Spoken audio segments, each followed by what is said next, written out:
2021, Leon Hendricks came up with a system that took his YouTube channel from 5 to 100,000 subscribers in only 4 months. He used it to generate millions of views on multiple videos and attracted the attention of some of the biggest YouTubers on the planet. But how does he keep blowing up? I wanted to find out, so I gave him a call, and what he told me was some next level YouTube advice. So Leon, you were doing okay on YouTube, and then suddenly something just seems to have clicked, and every video you make now does amazing.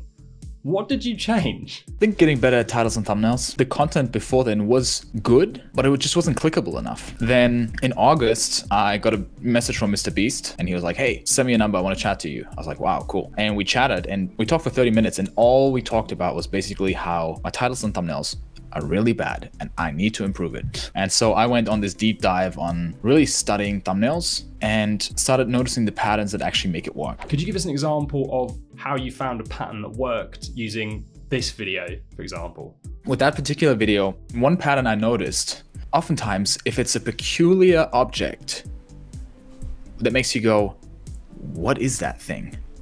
That's a pattern that I've seen with a lot of some thumbnails from Veritasium. If you look at some of his most viewed videos, it's just a very interesting object and you click because you want to know what it is. I want clarity on that. And I was like, huh, I could make something with that where I show an interesting object that people want clarity about, and it could be a product where I break down why is it successful. That's what I did, and it worked out really well. So once you've come up with that idea, then what's the process you go through of turning that into a story? I have an entire template of things that I'm looking for in a story and things that I need to hit in order for it to be a good story. And I ask myself a set of questions. Who's the character? What's the desire? What's the obstacle? What are the stakes and why is it really important? And what's the resolution? What's the one core idea that is the final message of the video that wraps everything up? And I ask myself questions like, is there incentive to watch until the end? Can I add something? What are the different loops that I can open? What are the different questions that the viewer could ask themselves? And I basically go through a whole list of things to make sure that this video is optimized for retention as well.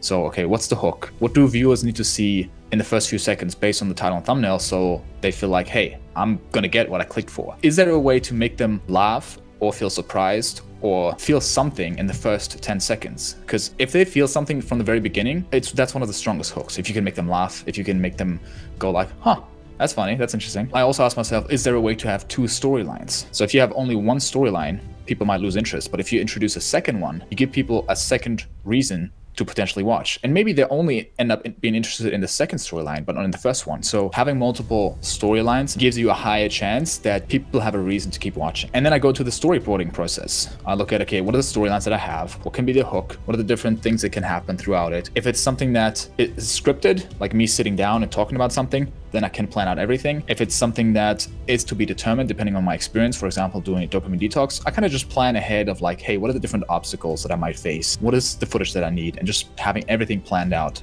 Preparation is everything. Like if you don't know what the video looks like before you edit the video or at least start making the video, like you're wasting your time. What I love about your channel is you go and you do things. So how would you advise educational creators to go from the traditional just sitting there talking to a camera style of video to making content like yours that gets insane results? But there has to be a story attached to it, because people don't listen if you just tell them this is how it is. They don't.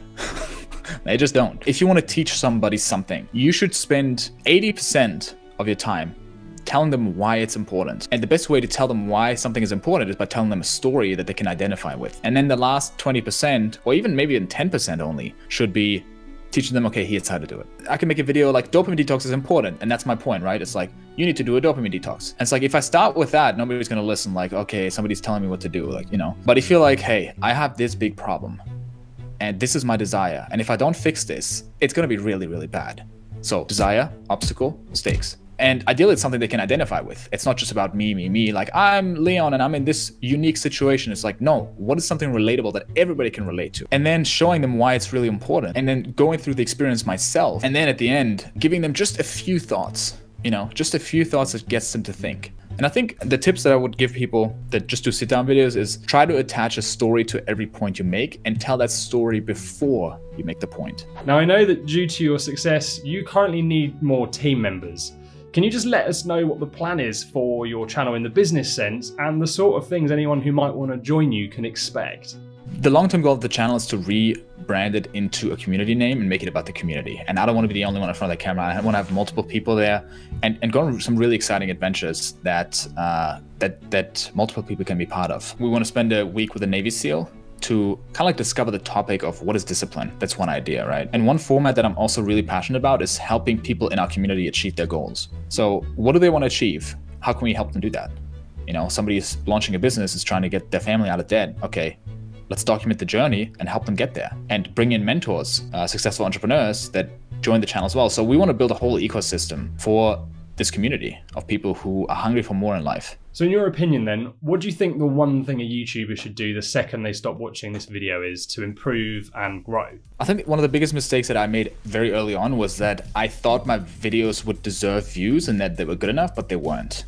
And I was looking for tactics and strategies to grow my channel when it's all about building the necessary skills so that you deserve to get views, that people click, that people watch. That's it. If you can set aside time on your calendar every day for an hour to build that skill, whether it's taking a class or just optimizing your storytelling, learning about titles and thumbnails, you're gonna win. Once you have storytelling skills and you know what makes people click, you can get 1 million subscribers with a new channel at any time. If you took away everything from somebody like Mr. Beast or an Eric or just anyone that's successful on YouTube, they're gonna be successful in a year again. They're gonna have 1 million subscribers at the very least because they have the skills, even if they had no resources, no money. So that's what it's all about. And the sooner you can just surrender to that, the quicker you're gonna get results. In 12 months' time, I really can't see Leon not having gone past the 1 million subscriber mark. Why? Because he talks about all of the things the top YouTubers do. Patterns, research, thumbnails and titles that are interesting to humans, stories and feeling. So if you want to get to that level and learn more about creating feeling and using it to generate billions of views, then you need to watch this video next, because I interviewed Logan Pauls' editor, Hillier Smith, and the information inside it will blow you away.